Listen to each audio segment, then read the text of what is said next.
Good morning, नमस्कार, आदाब, शास्त्रीय अकाल। मेरा नाम जिशान है and I welcome you all to this YouTube channel.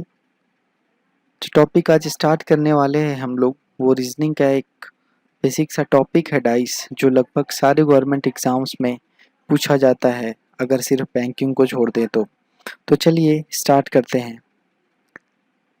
Dice dice यानी के पासा, आप लोग जिससे लूडो खेलने के लिए इस्तेमाल करते हो और अब तो फ़ोन में खेलने लगे हो आप लोग। अगर मैं डाइस का फिगर बनाऊं तो कुछ क्यूब जैसा दिखता है, आप लोग जानते होंगे ये कुछ ऐसा दिखता है। तो इसमें टोटल 6 सरफेसेस होते हैं, जिसमें 3 सरफेसेस आपको एट ए टाइम विजिबल होते हैं और 3 सरफेसेस हिडन होते हैं। अगर इस सरफेस को मैं टॉप सरफेस बोलता हूँ तो ठीक इसी के अपोजिट यानी कि नीचे वाला सरफेस बॉटम सरफेस कहलाता है। और अगर मैं इस सरफेस को राइट सरफेस बोलता हूँ तो ठीक इसी के अपोजिट में जो सरफेस है जो कि इस साइड होगा वो कौन सा होगा, लेफ्ट सरफेस होगा। और सामने वाले सरफेस को अगर मैं फ्रंट सरफेस बोलता हूँ तो ठीक इसी के अपोजिट जो कि इस साइड होगा कहीं पे, वो सरफेस कौन सा होगा, बैक सरफेस होगा। तो आपको 3 सरफेसेस दिख रहे हैं, टॉप, राइट, फ्रंट, और 3 सरफेसेस हिडन है जो कि आपको नहीं दिख रहा है, वो है बॉटम, लेफ्ट और बैक। ओके, ये डाइस है, डाइस के 6 फेसेस होते हैं, आप समझ पा रहे होंगे। चलिए अब मैं आपको बताता हूँ कि एग्जाम्स में कैसे क्वेश्चंस पूछे जाते हैं। जो क्वेश्चंस होते हैं एग्जाम में वो बेसिकली जो हिडन सरफेसेस हैं, जो सरफेसेस आपको नहीं दिख रहे हैं, उनसे रिलेटेड पूछा जाएगा। तो डाइस में टोटल 4 केसेस हैं क्वेश्चंस के, 4 टाइप के क्वेश्चंस हैं जो कि पूछे जाते हैं। आपको इन चारों केसेस पे कमांड करनी है, उसके बाद आप किसी भी एग्जाम का कोई भी डाइस का क्वेश्चन सॉल्व कर पाओगे बहुत इजीली और बहुत ही जल्दी। तो चलो मैं फर्स्ट केस आपको इंट्रोड्यूस करता हूँ। केस 1, जब आपको सिर्फ और सिर्फ एक फिगर दिया हुआ होगा डाइस का और उससे रिलेटेड आपसे क्वेश्चंस पूछे जाएंगे। आपके सामने एक फिगर दिया हुआ होगा, सपोज 2, 3, 4 ये आपको दिख रहा है। ऐसा कुछ दिखेगा आपको फिगर, और एक ही फिगर होगा और उससे रिलेटेड आपको क्वेश्चंस करने होंगे। तो ये होगा केस 1। और केस 2 की अगर मैं बात करूं तो इसमें 3 केसेस हैं, ए बी सी। और ये जो बेसिक है वो क्या है, इसमें 2 फिगर दिए होंगे। जैसे केस 1 में एक फिगर देकर के क्वेश्चन पूछे जाएंगे, उसी प्रकार से केस 2 में 2 फिगर दिए होंगे और क्वेश्चंस आपसे पूछे जाएंगे।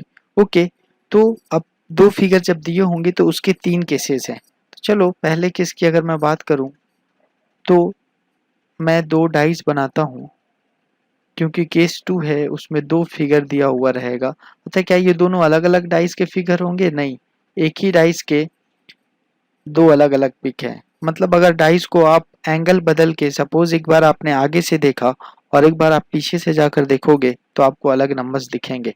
तो सपोज केस ए है only one common. Only one common से मेरा मतलब है, सपोज आपने डाइस को देखा और 2, 4, 6 देखा, और अब आप जाकर पीछे से देख रहे हो और आपको 1, 4 और 5 दिखता है। तो ये वही डाइस है बट आपने दूसरी जगह से जाकर देखा तो अलग दिखा। तो अब आप इन दोनों को ध्यान से अगर देखोगे तो एक में जो नंबर्स जो दिख रहे हैं वो 2, 4, 6 है और एक में 1, 4, 5 है। तो दोनों में कॉमन क्या है? 4 कॉमन है, दोनों में 4 कॉमन है। जो केस 2A है वो है only one common, only one common. और वन कॉमन में क्या है, यहाँ पे 4 कॉमन है। कुछ भी कॉमन हो सकता था, अभी जो हम लोगों ने केस लिया उसमें 4 कॉमन हो गया। ये केस ए था। अब केस बी की अगर मैं बात करूं तो केस बी में ओनली 2 कॉमन। सिमिलरली जैसे केस ए में ओनली 1 कॉमन था, उसी तरह से केस 2 में 2 नंबर कॉमन होंगे डाइस में। तो एग्जांपल के तौर पे अगर मैं लूं तो सपोज 1, 3, 6 आपको दिखा और आप जाकर अब पीछे से देखते हो उसी डाइस को तो आपको 1, 5 और 3 दिखता है। तो अब आप इस केस में जब देखोगे तो 1 और 3 दोनों कॉमन है ये दोनों फिगर में। सो ये केस बी जो है वो क्या है, ओनली 2 कॉमन, और इसमें कॉमन क्या क्या है, 1 कॉमन है और 3 कॉमन है। तो ये था केस बी। ओके, और केस सी से मेरा मतलब है कि जब डाइस के 2 फिगर दिए हुए हों और कुछ भी कॉमन ना हो, कुछ भी कॉमन ना हो। ओके, सो केस सी अगर आप मैं बनाने जाऊं, आप भी बना सकते हो। अब तो आप समझ गए होंगे मैं क्या कहना चाह रहा हूं। तो अगर मैं बनाता हूं तो ये मैंने 2 डाइस बनाए और इसको अब मैं जब फिल करूंगा तो सपोज इसमें 1 2 5 दिखता है, तो इसमें 3 4 और 6 दिखेगा। ये कौन सा केस हो गया, ये केस सी 2C हो गया। क्यों, नो कॉमन मीन्स कुछ भी कॉमन नहीं है। अब आप इसको ध्यान से देखो तो इसमें 1 2 और 5 है और इसमें 3 4 और 6 है, कुछ भी कॉमन नहीं है। सो ये नो कॉमन का केस हो गया। तो ये केस 1 मैंने आपको बताया, केस 2 बताया मैंने आपको, और केस 2 में 3 केसेस थे ए बी सी। ओके, वो मैंने एक्सप्लेन किया। अब case 3 when more than 2 figure of a dice is given. So इसमें 2 से ज़्यादा फिगर दिए हुए रहेंगे। ओके, इसमें 2 से ज़्यादा फिगर होंगे और आपसे क्वेश्चंस पूछेगा एग्जामिनर। ओके, सो सपोज 2 से ज़्यादा फिगर हैं, मीन्स मैंने 3 ले लिए, 3 डाइस होंगे, सब में नंबर्स भरे हुए होंगे और क्वेश्चंस आपसे पूछे जाएंगे। जब आप केसेस डिटेल में पढ़ोगे तो ऑटोमेटिकली ये सब समझ में आ जाएगा। एक चौथा केस बचता है, वो है ओपन डाइस का। ओपन डाइस का जब आप डाइस को खोल दोगे, ओपन कर दोगे, तो उससे रिलेटेड क्वेश्चन आपसे पूछे जाएंगे। और सपोज ये मैंने डाइस को खोला, तो खोलने के बाद सपोज कैसे भी आप खोल सकते हो, आपको बस ध्यान ये रखना है कि डाइस के फेसेस कितने होते हैं, 6 होते हैं। तो एक सपोज मैं यहाँ से नंबरिंग कर देता हूँ 1 2 3 4 5 6, ये 6 फेसेस हैं डाइस के। अब मैंने इसे खोल दिए। ये और भी कई तरीके से खुल सकता है, जब हम लोग केस 4 पढ़ेंगे तो इस पे डिटेल में डिस्कशन करेंगे। सो ये एक मतलब बेसिक सा इंट्रोडक्शन है कि कैसे क्वेश्चंस पूछे जाते हैं डाइस में, और आपको इन पे सब पे मैं क्वेश्चंस कराऊंगा तो आपकी पकड़ अच्छी हो जाएगी। तो चलो मैं आगे एक छोटा सा कॉन्सेप्ट सिखाता हूँ आपको। ये केस 1 2 3 4 हम लोग पढ़ चुके हैं। अब मैं जो स्टार्ट करने वाला हूँ टॉपिक, वो है केस 2 का ए। केस 2 का जो ए पोर्शन है, case 2 when 2 figure of same dice is given, उसका ए 2A हम लोग पढ़ेंगे, स्टार्ट करेंगे सबसे पहले। ओके, सो आप कॉपी में हेडिंग डाल लो, case 2A when 2 figure of same dice is given and only 1 common वाला केस। ओके, चलो स्टार्ट करते हैं। इसमें आप सबसे पहले ये सीखो, जैसे मैंने आपको बताया कि टोटल 6 फेसेस होते हैं और अपोजिट सरफेस होते हैं। फ्रंट का अपोजिट बैक होता है, राइट का अपोजिट लेफ्ट होता है, टॉप का अपोजिट बॉटम होता है। ये मैंने आपको बताया। तो अब अपोजिट सरफेस कैसे निकालते हैं, आप सबसे पहले वो सीखो। ओके, तो वो सीखने के लिए आपको बस छोटा सा चीज ध्यान रखना है।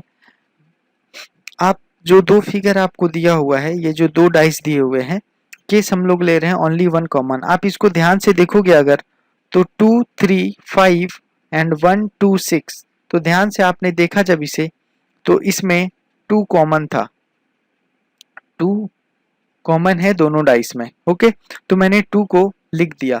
अब जब मैंने 2 को लिख दिया तो अब मैं 2 पे जाऊंगा और यहाँ से ऐसे क्लॉकवाइज घूम जाऊंगा, और जब मैं ऐसे क्लॉकवाइज घूमा तो 2 के बाद 3 आया और 3 के बाद 5 आया, तो मैंने यहाँ लिख लिया 2 3 5। ओके, अब मैं इस डाइस पे आया, कॉमन 2 था, 2 से मैं क्लॉकवाइज घूम गया।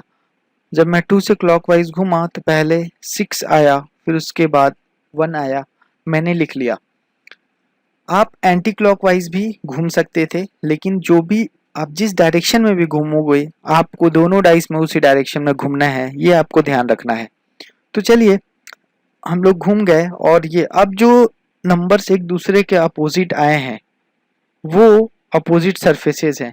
मीन्स 5 का अपोजिट सरफेस 1 है, 6 का अपोजिट सरफेस 3 है और 2 के अपोजिट में 2 आ गया, तो वो यहाँ पे तो दिक्कत हो गई।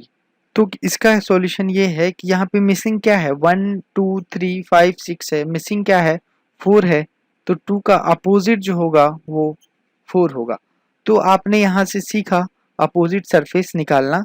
आपने फाइंड किया कि 1 का अपोजिट 5 है, 3 का अपोजिट 6 है और 2 का अपोजिट 4 है।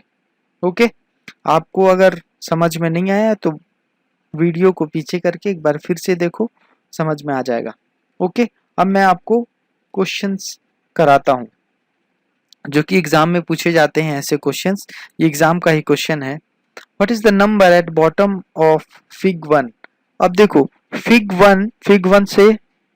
वन बोला उसने तो मैं सीधा फिग 1 पे आ गया और मुझे बॉटम का नंबर बताना है। बॉटम तो टॉप में क्या है, टॉप में 1 है, ये टॉप में है और टॉप का जो अपोजिट होता है वो बॉटम होता है। मीन्स जो 1 का अपोजिट होगा वो मेरा आंसर होगा, वो मेरा आंसर होगा। ओके, सो मैंने जो आपको बताया था वो ये था कि जो भी कॉमन होगा उसे हम पहले लिख लेंगे। तो मैं पहले लिख लेता हूँ उसको।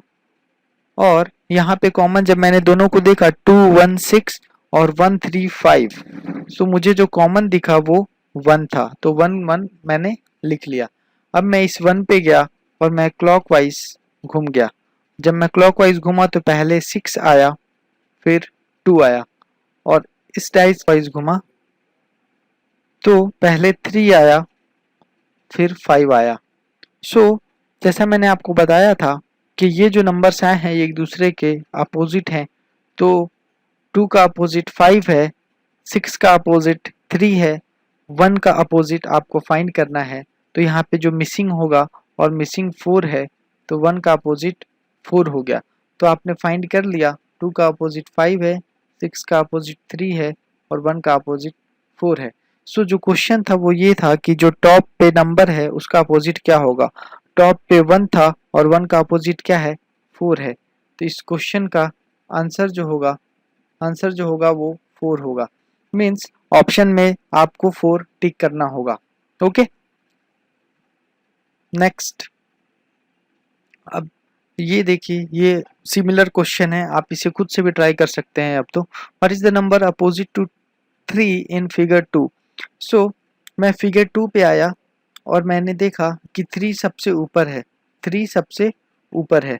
ओके, सो अब आपको क्या देखना है, सबसे पहले ये देखना है कि दोनों डाइस में कॉमन क्या है। दोनों डाइस में कॉमन क्या है, फिगर 1 में 2 5 1 और फिगर 2 में 5 3 6।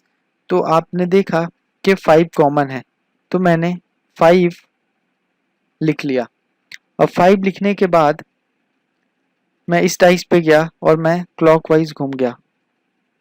तो पहले 1 आया, फिर 2 आया और फिर इस डाइस पे गया और क्लॉकवाइज घूम गया। तो पहले 3 आया, फिर 6 आया। ओके, अब जो ये नंबर्स आते हैं वो कैसे होते हैं वो आपको पता है, वो अपोजिट होते हैं। तो 2 6 1 3 और जो मिसिंग है वो 5 का होगा और मिसिंग यहाँ पे 4 है। सो मिसिंग यहाँ पे 4 है और आपने निकाल लिया ये। अब जो आपको करना है वो 3 का अपोजिट फाइंड करना है। तो 3 का अपोजिट क्या है, 1 है। 3 का अपोजिट 1 है, तो इस क्वेश्चन का आंसर आपको 1 टिक करना होता है एग्जाम में। ओके, चलिए, ये एक पॉइंट है, आप इसे याद कर लीजिए। डाइस का जो अपोजिट सरफेस होता है वो ना तो एक साथ कभी दिख सकता है और ना ही छिप सकता है।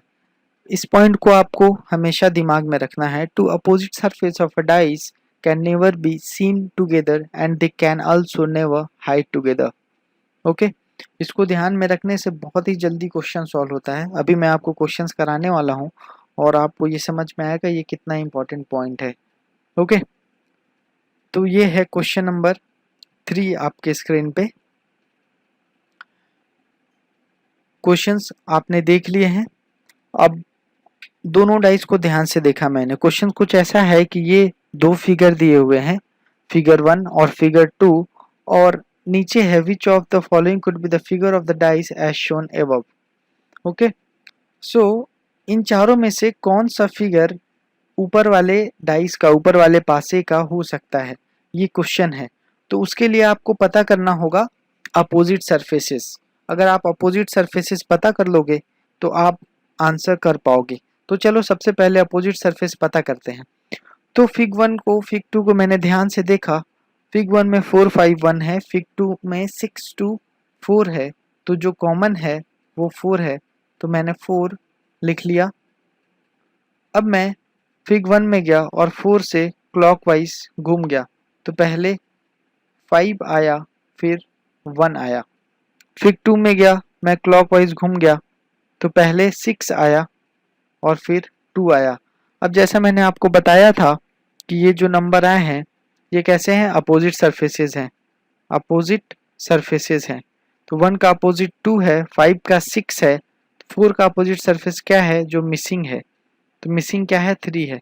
तो इस तरह से आपने अपोजिट सरफेसेस निकाल लिए।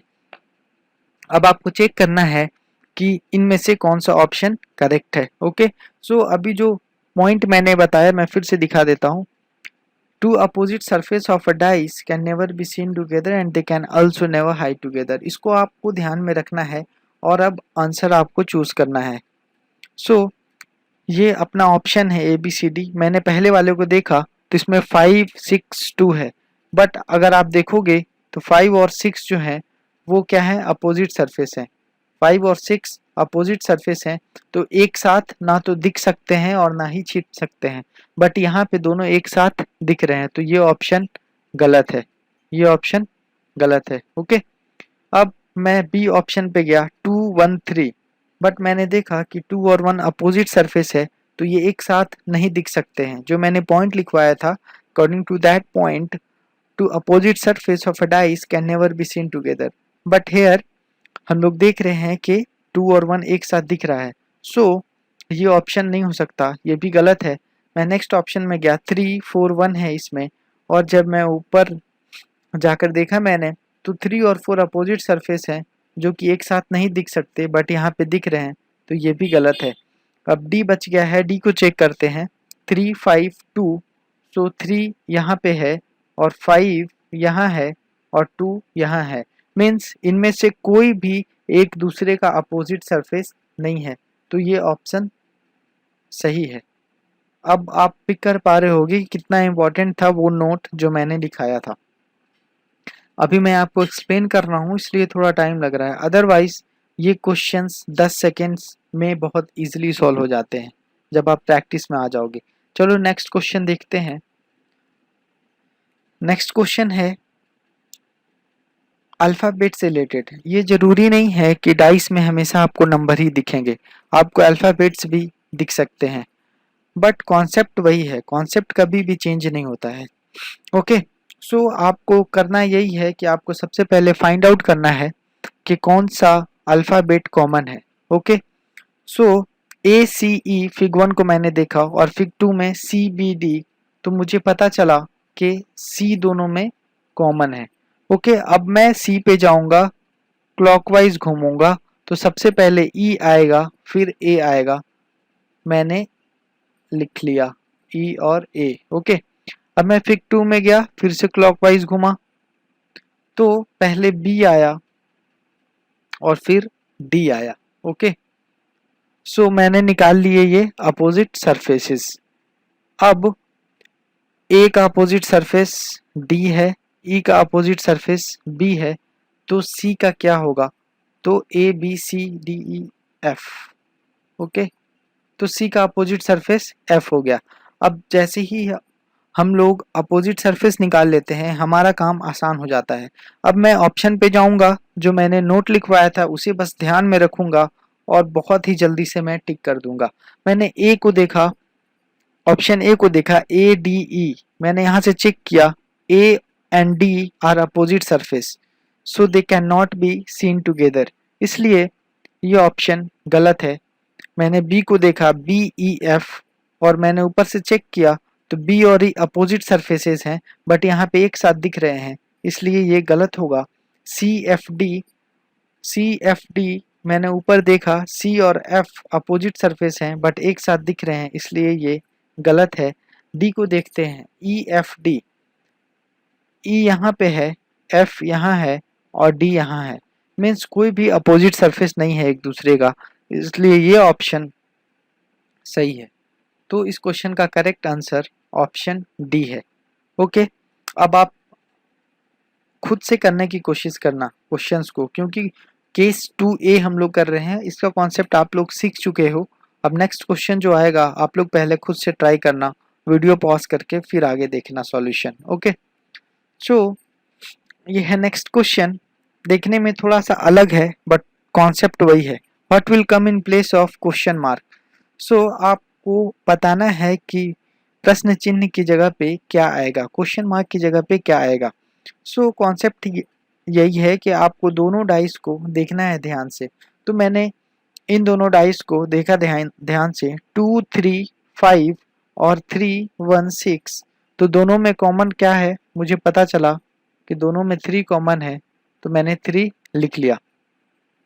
अब जैसे मैंने 3 लिखा, अब मैं यहाँ से क्लॉकवाइज घूमूंगा तो पहले 5 आएगा फिर 2 आएगा, और मैं यहाँ से अगर क्लॉकवाइज घूमूंगा तो पहले 1 आएगा फिर 6 आएगा। ओके, सो अब ये जो निकल क्या है, ये क्या है, अपोजिट सरफेस है, आपको पता है। तो 2 का अपोजिट सरफेस 6 है, 1 का अपोजिट सरफेस 5 है और 3 का अपोजिट सरफेस वो होगा जो कि मिसिंग है, और मिसिंग 4 है, इसलिए 3 का अपोजिट सरफेस 4 है। अब आपको पता लगाना है कि क्वेश्चन मार्क की जगह क्या आएगा। तो क्वेश्चन मार्क की जगह क्या आएगा, अब आप ये बताओ कि क्वेश्चन मार्क वाले डाइस में क्या क्या ऑलरेडी दिया हुआ है। क्वेश्चन मार्क वाले डाइस में 2 और 5 ऑलरेडी गिवन है। ओके, सो चलो अब मैं ऑप्शन से चेक करता हूँ। फर्स्ट ऑप्शन 1 है, क्या 1 यहाँ पे आ सकता है। सपोज मैंने 1 यहाँ पे लिख दिया, 1 यहाँ पे जैसे ही मैं लिखता हूँ और मैं ऊपर जाके देखता हूँ तो 2 5 1 हो गया अब इस डाइस में, बट 1 और 5 तो अपोजिट सरफेस है, 1 और 5 अपोजिट सरफेस है, तो यहाँ 5 और 1 आ नहीं सकते, इसलिए 1 नहीं आ सकता और ये गलत होगा, और ये गलत होगा। सो 1 नहीं आ सकता। अब मैं चेक करता हूँ नेक्स्ट ऑप्शन को, और वो ऑप्शन क्या है, 6 है। अब सपोज मैंने यहाँ पे 6 लिख दिया, तो यहाँ क्या आया, 5 2 6। अब मैंने चेक किया जब ऊपर से 5 2 6, बट 2 और 6 अपोजिट सरफेस हैं और एक साथ आ गए, वो पॉसिबल नहीं है, इसलिए 6 भी नहीं आ सकता और ये ऑप्शन गलत है। मैं नेक्स्ट ऑप्शन को अगर चेक करूं तो वो क्या है, 2 है। आप भी चेक करके देखो क्या ये होना चाहिए। तो 2 को अगर मैं देखता हूँ, सपोज 2 तो ऑलरेडी दिख रहा है कि जब वहाँ पे 2 पहले से है तो एक और 2 नहीं आ सकता, तो ये तो गलत ही है। ओके, सो नेक्स्ट ऑप्शन है 3। अब मैं 3 को लिखता हूँ और चेक करता हूँ, 2 3 5, मैं यहाँ गया 2 3 5, आप देख पा रहे हो कोई भी अपोजिट सरफेस नहीं है। 2 का अपोजिट सरफेस 6 है, 5 का अपोजिट सरफेस 1 है, 3 का अपोजिट सरफेस 4 है, तो कोई भी दो अपोजिट सरफेस एक साथ यहाँ पे नहीं आए हैं, इसलिए हमारा ये ऑप्शन सही है, ये ऑप्शन सही है। क्वेश्चन थोड़ा सा अलग अलग दिख रहा था बट बेसिक कॉन्सेप्ट वही था, आपको अपोजिट सरफेस निकालना है, जो मैंने नोट लिखवाया है उसे ध्यान में रखना है और आपको ऑप्शन टिक कर देना है। चलिए नेक्स्ट क्वेश्चन देखते हैं, थोड़ा सा इंटरेस्टिंग है, होपफुली आप कर पाओगे। अब देखो 2 3 5, और शायद हो सकता है आपसे ये ना हो, क्योंकि एक ट्रिक है यहाँ पे भी जो आपको ध्यान में रखना है, वैसे आप ट्राई करो कर सकते हो। मैंने दोनों डाइस को ध्यान से देखा, जब 2 3 5 और 3 1 6, तो मुझे पता चला कि कॉमन जो है वो 3 है। अब मैं क्लॉकवाइज घूम गया पहले वाले से, तो पहले 5 आया फिर 2 आया, उसके बाद मैं इसमें भी क्लॉकवाइज घूमा तो पहले 1 आया फिर 6 आया। अब मुझे पता चल गया कि ये अपोजिट सरफेसेस हैं जो आए हैं, 2 का अपोजिट सरफेस 6 है, 1 का अपोजिट सरफेस 5 है, 3 का अपोजिट सरफेस जो है 4 है। बेसिकली ये क्वेश्चंस लास्ट वाला ही है, इसमें कुछ भी चेंज नहीं है, बट चेंज हुआ है ऑप्शन। हाँ बिल्कुल, ये लास्ट वाला ही क्वेश्चन है, मैंने ऑप्शन यहाँ पे चेंज किया है क्योंकि एग्ज़ाम में आपको वो कंफ्यूज करने वाला ऑप्शन भी दे सकते हैं। जैसे कि ऑप्शन ए 1 था, लास्ट क्वेश्चन अगर मैं देखूं तो लास्ट क्वेश्चन में भी ऑप्शन ए और बी 1 और 6 था, तो 1 और 6 तो एलिमिनेट हो चुके थे। आप रख के देख लेना फिर से और ऊपर से चेक करना, तो वो same side same opposite surface एक साथ आ रहे हैं, इसलिए वो रिजेक्ट हो गए थे। तो ए और बी तो ऑलरेडी रिजेक्टेड थे। अब देखो उन्होंने ऑप्शन से खेला, ऑप्शन में उन्होंने सी दिया और डी दिया, और जब आप सी 4 को अगर आप ट्राई करते हो और चेक करते हो 2 5 4, तो 2 5 4 इनमें से कोई भी अपोजिट सरफेस नहीं है, इसलिए ये सही है। अब डी को जब आप देखते हो तो डी में 3 है, और 3 जब आप यहाँ पे रखते हो, सपोज आपने यहाँ पे अभी 3 रखा, 5 2 और 3, और जब आप यहाँ चेक करते हो 5 2 3 इनमें से भी कोई अपोजिट सरफेस नहीं है, तो ये सही है। तो अब दो ऑप्शन तो सही नहीं हो सकते, दो ऑप्शन कभी भी सही नहीं हो सकते, तो एक तो गलत है। तो वो कैसे फाइंड आउट करोगे आप? तो आप ऐसा डाइस ढूंढो सेम टू सेम, जो क्वेश्चन मार्क वाला डाइस है आपका, वैसा ही डाइस आप बाकी दोनों में से ढूंढो। तो मैंने क्वेश्चन मार्क वाले डाइस को देखा ध्यान से, और क्वेश्चन मार्क वाले डाइस को देखने के बाद मुझे पता चला इसमें 2 और 5 है, और मैंने दोनों डाइस को देखा ध्यान से, तो ये जो डाइस है अपना, इसमें भी 2 और 5 है। ओके, अब मैं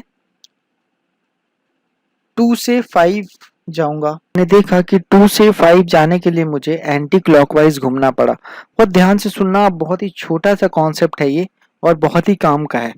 मैं 2 से 5 गया तो मुझे पता चला कि अच्छा 2 से 5 जाने के लिए मुझे एंटी क्लॉकवाइज घूमना पड़ा। अब मैं क्वेश्चन मार्क वाले डाइस में आया और इसमें भी मैं 2 से 5 गया, इसमें भी मैं 2 से 5 गया। तो जब मैं इसमें 2 से 5 गया तो मुझे इसमें भी एंटी क्लॉकवाइज जाना पड़ा, और यहाँ भी एंटी क्लॉकवाइज जाना पड़ा था। ओके, सो मैंने देखा दोनों सेम है, यहाँ भी 2 से 5 जाने में एंटी क्लॉकवाइज ही चलना पड़ा मुझे, और यहाँ भी 2 से 5 जाने में एंटी क्लॉकवाइज चलना पड़ा। इसका मतलब ये है कि जो नंबर यहाँ पे है वही ऑप्शन हमारा सही है। तो यहाँ पे कौन सा नंबर था? 3 था, इसलिए 3 सही होगा। अच्छा, अगर इसी क्वेश्चन में, अगर सपोज क्वेश्चन वाले डाइस में मुझे 2 से 5 जाने में क्लॉकवाइज जाना पड़ता, क्लॉकवाइज अगर जाना पड़ता, और ये क्वेश्चन मार्क वाले डाइस में एंटी क्लॉकवाइज जाना पड़ता, तो हमारा आंसर क्या होता? हमारा आंसर वो होता जो 3 का अपोजिट है, मतलब 4 होता। ऐसे केस में 4 होता। मीन्स कि अगर डायरेक्शन अपोजिट हो जाए, जैसे यहाँ पे एंटी क्लॉकवाइज यहाँ भी था और एंटी क्लॉकवाइज यहाँ भी था, तो आंसर वही होगा जो 2 और 5 वाले डाइस में ऑलरेडी है, मतलब 3 आंसर होगा। बट अगर डायरेक्शन अपोजिट होता, यहाँ एंटी क्लॉकवाइज होता और यहाँ जाते क्लॉकवाइज आता, तो आंसर क्या होता? जो 3 का अपोजिट है। 3 का अपोजिट क्या है? 4 है। 3 का अपोजिट 4 है, तो ऐसे केस में 4 आंसर होता। बट यहाँ पे तो दोनों एंटी क्लॉकवाइज ही आया है, इसलिए आंसर क्या सही होगा? 3 सही होगा। सो ये मैंने केस 2 का जो ए पार्ट था, when only one number is common, उसके सारे क्वेश्चंस हम लोगों ने कवर किए। अगली क्लास में हम लोग रिमेनिंग चीजें करेंगे। ओके, मेरे साथ बने रहने के लिए बहुत बहुत धन्यवाद। आपका दिन शुभ हो। Thank you very much once again.